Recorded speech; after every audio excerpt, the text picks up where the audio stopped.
now let's look at some interesting Florida state economy overview.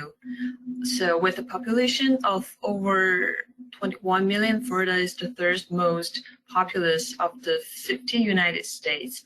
Also, Florida is distinctive for its large Cuban community and hard population growth. Also, Florida's economy ranks among the largest in the world, according to BA. As of 2018, the gross state product is about 1 trillion, the fourth largest economy in the United States. The state's economy relies mainly on tourism, transportation, technology, finance, and aerospace. And then let's look at the REMI regional growth matrix. When we look at the economic of a state, we consider a number of different factors when assessing which direction the state is going in. So broadly, we can divide the factors into two categories: economic factors and demographic factors. So if a state has strong industries, high-paid workers, and an influx of younger population, as well as migrants, including like retirees and immigrants, that puts it generally into the favorable category. But on the contrary is like factors like shrinking industries, high business costs, or an older population are more unfavorable. The following matrix is visualizing all these states by their employment and population growth. So the upper right is growth economy with favorable demographics, favorable economics like growing industries, high paid, etc. And the right lower is lifestyle economy with strong demographics but relatively weak economy. And the left lower transition weak economy and comparatively weaker demography. Also, the final one, the upper left, stays with weak demographics but strong economic sector. And now let's look where Florida is at. We can see that the U.S. average economic growth is 1.9%, and it's 0.7% for population growth. It's the growth of 2021 to 2022. We see that Florida is doing a great job in both economy and population growth. So it's all above the U.S. average. It's partially because that Florida has the most retirees and immigration in the period of 2021 to 2022 among all the states. So all these data are based on REMI's data sources. So our model's baseline national forecast is primarily based on the BIS employment outlook released in September 2019. And we also had the economic forecast update this year in March, and it's based on 3 data sources. The first is historical data from BEA released this year, and also the RSQE University of Michigan's research seminar in quantitative economics. And the third one is the budget and economic outlook from CBO. So our newest update it includes 1.6 trillion out of 1.9 trillion stimulus moved through Congress. And our following national outlook, as well as the regional outlook, were all based on those data sources. So now let's first take a look at the short-term outlook of the United States. We're looking at the period from 2019 to 2023. We can see the dip caused by COVID in 2020, but everything is recovering since 2021.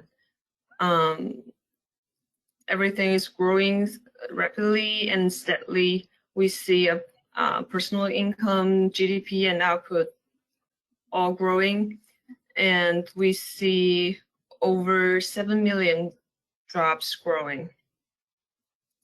And now let's take a look at the long term.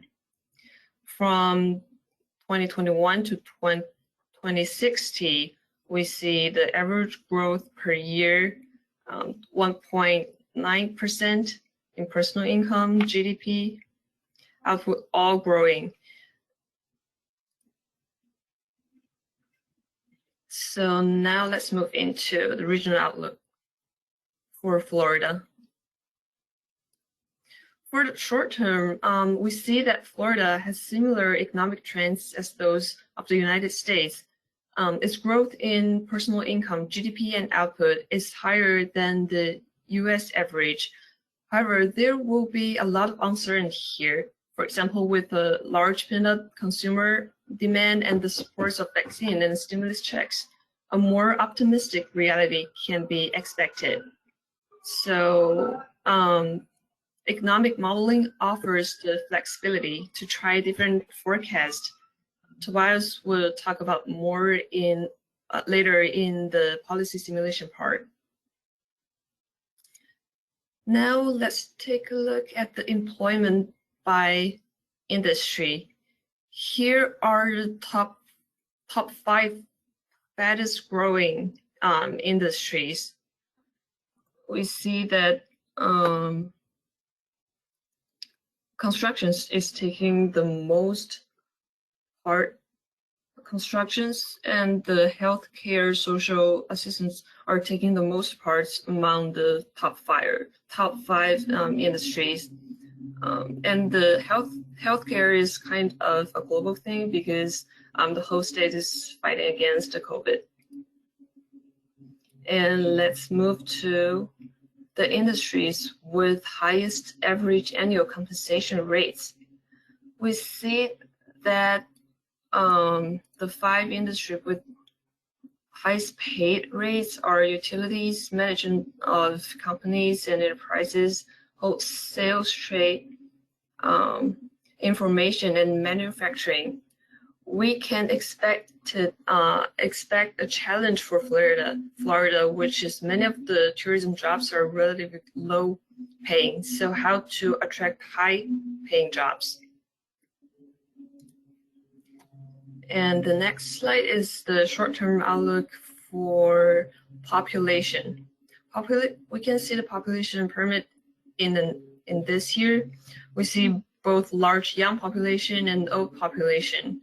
We may expect a potential aging population for the future, but we can see it more in the long-term outlook. The next slide is for population components. Since, as we mentioned before, Florida has the most retired migrants and international migrants among all the states, it also has the most total migrants as well. So we can see an obvious growth in the population as a whole. The next slide is a map of all the migrants into states. We can see a really deep, really dark blue here in Florida, which implies that it has the most retired migrants. Now I will pass it to Tobias for some more outlook for long term. Thank you. Thank you, May. So here are our long-term forecasts for Florida, going over some of the demographics and some of the key industries in the state. And bear in mind, these forecasts are more or less taking Florida as it is today, as it is in 2020 and 2021, and given those trends, working them out to 2060. This isn't going to predict business cycles per se, but more of the general long-term trends for Florida. So with that in mind, we're still seeing growth. We're still seeing income grow, GDP grow at a decent rate, although not the fastest. Same with output going in the same, and then adding on about 59,000 jobs per year. So definitely a sizable chunk of the economy. But as you'll find with a lot of places in the United States right now, tending to slow down a little bit compared to the growth that you might find in developing nations or elsewhere.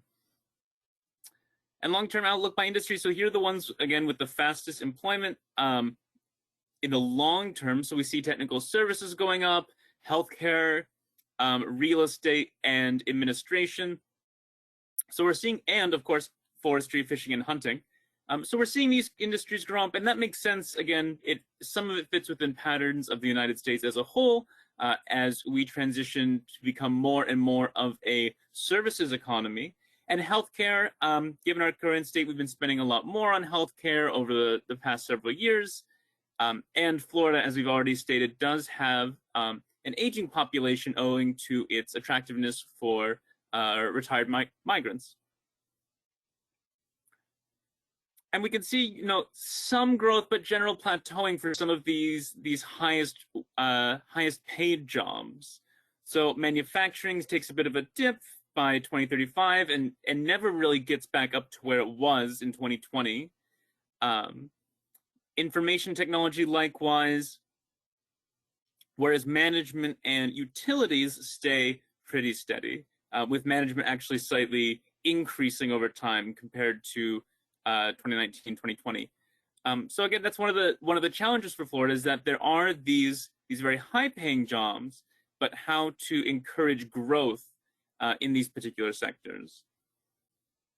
And then here's our lovely animated population pyramid, and this is what demographers refer to, or becomes sort of a rectangular shape. So we can see a narrow or a relatively small young population, and an increasing working population and senior population. And that ties into what we've been talking about regarding Florida, but we can actually see where that's coming from and where some of the population growth is coming from. So, as is true in most developed countries at this point, and is exacerbated in Florida, we are seeing that deaths are equaling our births. So where the replacement rate in the population, ignoring migration, is about 1. And we're still seeing that increase of retired migrants, but we're seeing actually, by the end, a net outflow of economic migrants, while still seeing a hefty chunk of international migration. Oh, and sources for these, by the way, come from the 10-year American Census and the American Community Survey for our demographic information. So how are we going to get these high-paying jobs? How are we going to lure in economic migrants for the state of Florida? And so we're going to talk about now about a possible policy simulation. Space? Question mark? So in 2011, NASA retired the Space Shuttle Atlantis and stopped conducting launches and took about 7,500 jobs with it. But now, between President Trump's Space Force, NASA's Perseverance, Elon Musk's SpaceX, we're seeing a larger interest from both public and private entities in space exploration. And Florida has a lot going for it in terms of space exploration. It's surrounded by open water to prevent crashing in populated areas, and it's equatorial, which makes it essentially easier to launch spaceships. And so for this policy, we're going to use REMI to reintroduce those jobs into the Florida economy. In 2008, they had an average annual pay of $77,000 per year, and we'll adjust that compensation to reflect differences in the REMI average as we increase employment in the professional and technical services category. And we'll also tie changes of the pay to the price index, just to ensure that our supposed workers aren't losing any purchasing power over time. So let's just take a look here. So again, our baseline for this is the March 2021 RSQE and CBO update. And we're going to just show what it would look like at inputs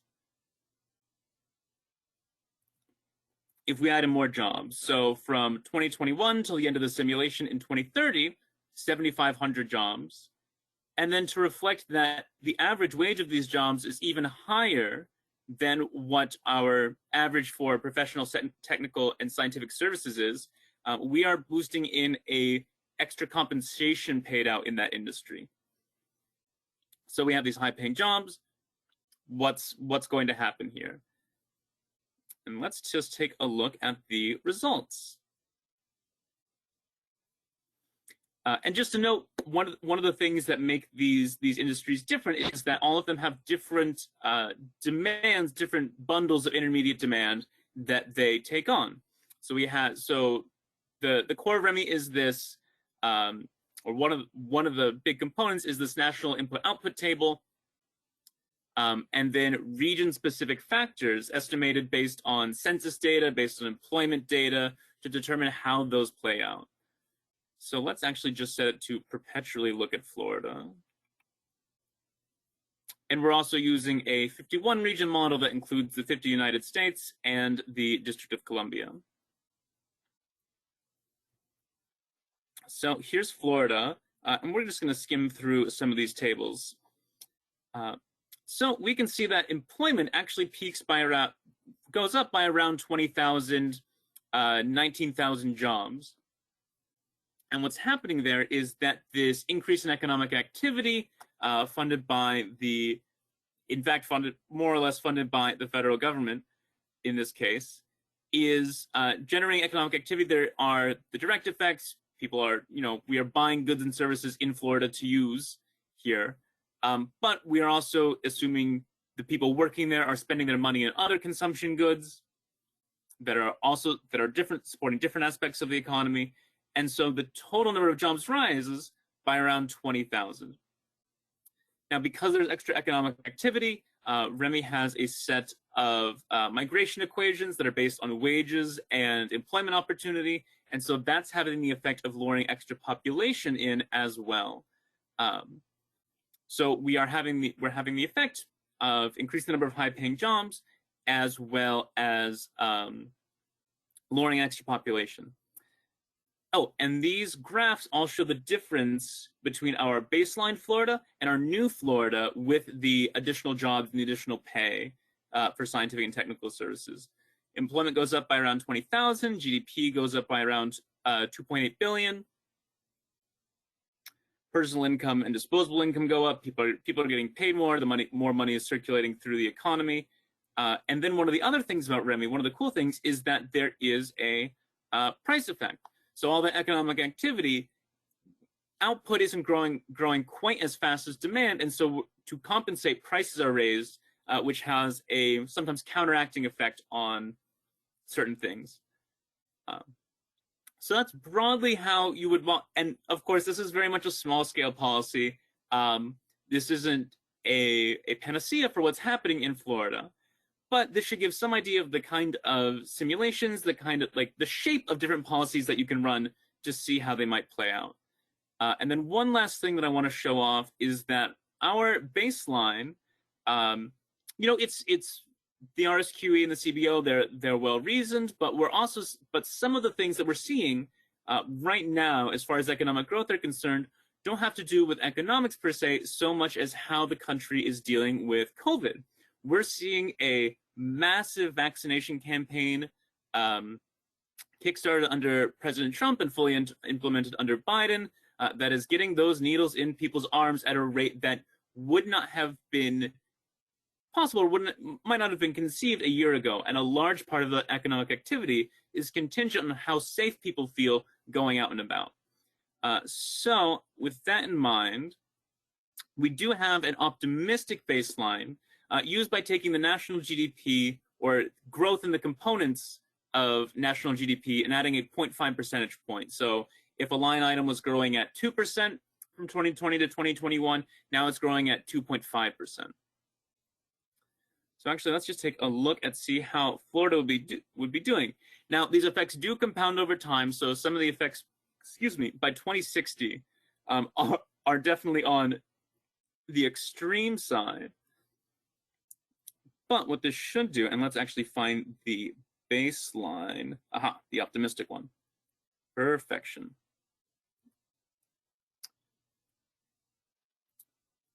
There we go.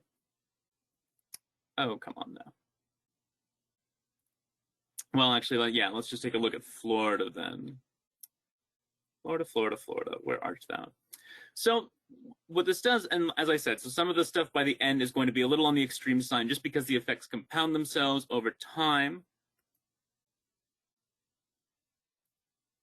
But looking around in 2020, 2021, looking at employment for Florida, you know, we're back up to par by 2022. And then by 2023, we have we're back before where we started in 2019. And that's one of the big questions, is how long before we even undo all the economic damage that has been done over the past couple of years. Past year, I'm sorry, it feels like several years.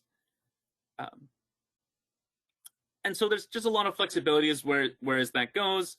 And that's what this is. So, you know, economic modeling, it is science, and it is also art. And this tool, it sets you up to have a lot of options for what you want to do. So there's our national baseline estimated by Congressional Budget Office and RSQE. But if you want to test out different options, if you want to test out different recovery paths and see how that might affect the local economy, REMI certainly offers the flexibility to make that happen. And actually, there we go. That's what I was doing. Okay, so now we're looking for visual control for RSQ baseline. Aha. That's the difference. Lovely. So sorry. The forecast was comparison.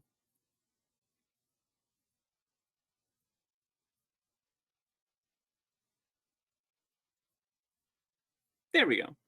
And so for Florida, we can see how things eventually start taking off. So we see a little bit of a spike of jobs in 2020, owing to a little more optimism on our part, and then a steadily increasing number going off to the time horizon. So we, you know, depending on how things shake out, there's a lot of uncertainty, as we've already covered. This gives you a better handle on conceptualizing what different paths you might take and what different scenarios we might want to do. So now I'm just going to wrap things up here, and then we'll move on to questions.